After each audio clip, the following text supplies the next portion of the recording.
District police Mansehra کی طرف سے عوام کے مسائل سننے اور ان کے حل کے لیے مانسہرہ پولیس کی کمان سنبھالنے کے تیسرے دن کھلی کچہری کا انعقاد کیا۔ علماء کرام، سابق بلدیاتی نمائندگان، میڈیا کے نمائندوں کے علاوہ موزین علاقہ، وکلاء اور دیگر نے بڑی تعداد میں شرکت کی۔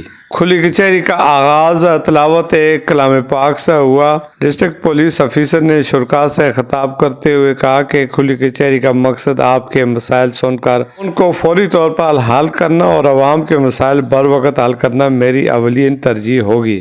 ہم اپنے تمام تر وسائل بروئے کار لا کر ضلع کو امن کا گہوارہ بنائیں گے۔ ڈسٹرکٹ مانسہرہ ایک خوبصورت سیر و سیاحت کے لیے اچھا علاقہ ہے۔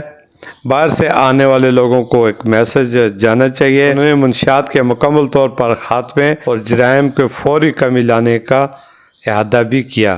کھلی کچہری شرکاء نے اپنے اپنے علاقوں کے اور ذاتی مسائل سے ڈسٹرکٹ پولیس آفیسر کو آگاہ کیا، جس پر انہوں نے مسائل کی درست نشاندہی کے بعد فوری کارروائی کرنے کی یقین بھی کرائی۔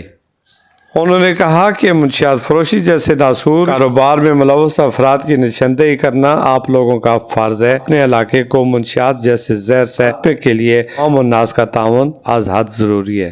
سرکل ڈی پی اوز اور ایس ایچ اوز کو سختی سے ہدایت کر دی گئی کہ وہ منشیات فروشوں کے خلاف سخت کارروائی عمل میں لائیں اور کسی قسم کی کوئی نرمی نہ برتی جائے۔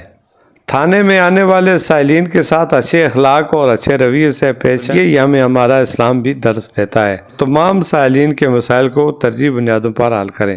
ڈسٹرکٹ پولیس آفیسر نے شرکاء کو یقین دلایا کہ وہ مسائل کی بر وقت نشاندہی کریں اور میرے اور دیگر پولیس افسران کے دفاتر کی شکایات اور ازالے کے لیے ہر وقت کھلے ہیں۔ بلا تفریق اور بلا امتیاز قانون کے عملداری کو یقینی بنائیں گے۔ کیمرہ ٹیم کے ساتھ Mir Afzal Gulzar, D M M news, Mansehra.